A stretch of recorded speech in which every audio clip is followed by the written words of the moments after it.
This is MedBridge platform dedicated to preventing chronic metabolic diseases through the diet. And we believe one thing, that if you're equipped with the knowledge of prevention, you'll be able to make decisions by yourself to stop disease from coming before. And today we're going to talk about an interesting topic.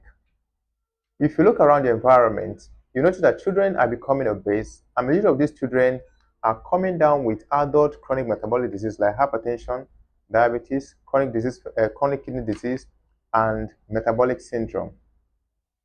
And you start asking yourself what is actually happening. Before we go into today's video, I want you to take your time and follow us, like our videos, and subscribe. Click share to let others have knowledge of this prevention early enough. Now, if you look around our environment, you notice that children are becoming obese. And this is not normal. This is actually not normal. And the best it comes with is challenges, because an obese individual is a risk factor to hypertension, type 2 diabetes, and even chronic kidney diseases. But children are coming down with the same kind of disease. Now, what is actually the problem? The problem here is the products of the food industry, ultra-processed food. You see, all of us are the customer of the food industry. We patronize their products, including you watching this video. You may not spend a whole day without at least taking one or two things from the supermarket as maybe as a snacks or maybe for something else. And this food, why you keep going to get their product, is because they are laced with addictive substances that keep making you to coming back to get more, at the detriment of your health, without consideration of the health impact of this product. They are responsible for the weight gain, for your own weight gain, and your children's weight gain. And you see that you is the potential customer, but the target now is the children. And they capture these children early, they become a lifelong customer, and they make money from your child health while you spend more money buying the product. Now, and sugar on its own has a way of stimulating the reward center in the brain, causing early addiction, both in children and in the adults. But when a child is exposed to sugar at early age, at infant age, at early age, two things happen. One, the taste bud become reprogrammed and conditioned to taste more of sugar, sweet stuff, than every other taste. And the brain reward center become hyperstimulated to becoming more addicted to sugar. And that is why majority of the children these days don't like what does not taste sweet, because their taste bud has been from the beginning exposed to sweetness. The supermarket out there are laced with this sugar, and that's why these children now become almost like a kind of a permanent customer, because they always crave for these products that contain sugar, like biscuit, the candy, all of them. Why is this happening? Because they have been exposed to sugar at early stage, and their brain become conditioned to like sugar instead of other taste, to like what tastes sweet. And indirectly, the food industry must have captured your child, because even your native food may not taste sweet like the one prepared by the food industry. And they never look at the side effects or what these things stand to cause in the child health. The sugar is responsible for the obesity in the children and metabolic syndrome. And these things are what we call metabolic diseases. They are preventable, but they can be managed. They are not curable. So you see, your child has become a customer to the food industry and become a customer to the health system because of what he or she consumes.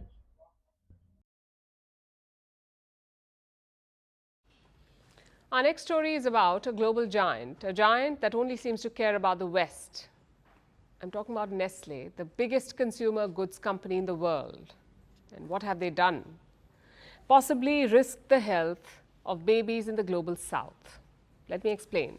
A big chunk of Nestle's business is baby food, like infant cereals and formula or baby milk powder.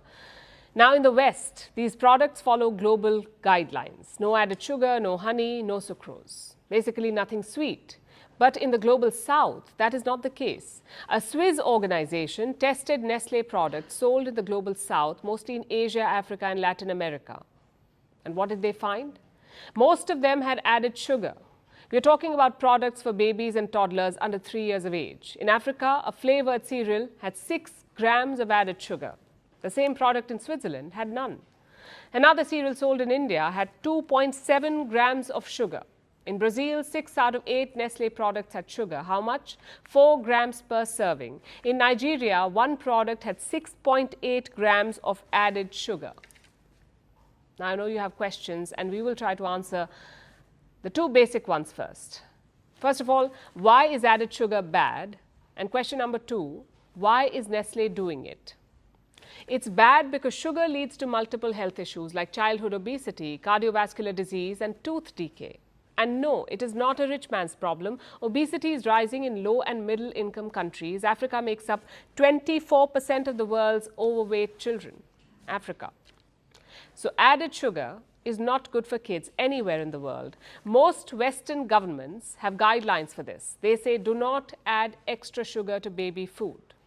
But many countries in the global south do not, like India and Bangladesh. Which brings us to the second question. Why is Nestle doing it? Because it keeps the children hooked. More sugar equals more taste equals more consumption, and more consumption equals more sales. They are trying to create customer. They are creating customer. They are not after a health benefit of this product. They just want to get your children addicted to the product so that they become a potential customer just like you that is watching this video. Now the question is, what alternative? In this video, I'm going to talk about the alternative to these products, and that is our regular pap. You see, in the olden days, children are fed with pap. Yes, pap. Ogi, what we call atam or ogi. Yes. But the pap on its own is not a balanced baby food because it contains only the probiotics, which is a product of the fermentation, and the carbohydrate component, which is largely carbohydrate-based food. But if you fortify your pap, maybe you add something like the powdered crayfish, soybeans, milk. It now add other. It add other nutrients like mineral, vitamins, protein into the pap. Now it is now far better than the baby cereal or the baby food that are produced from the food industry that contains the sugar.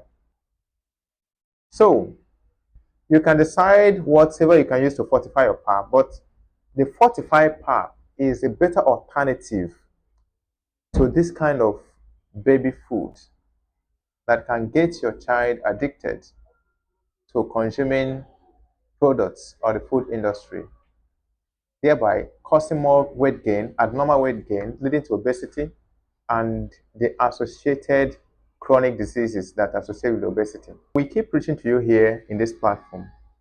Looking at pap, pap is a product of fermentation. During fermentation, a lot of probiotics are produced, and those probiotics are gut-friendly.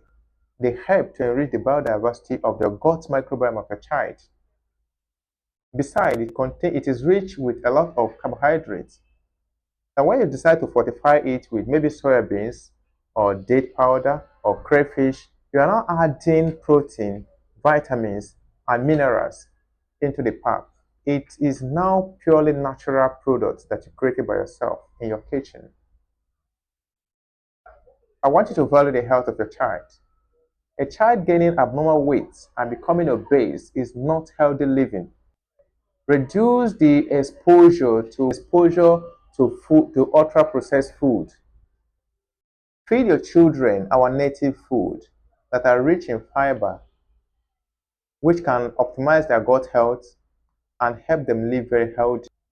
We keep bringing you videos, but please don't forget to follow us, like, comment, and share our video to others to learn too. This is the MedBrace platform. See you in the next video.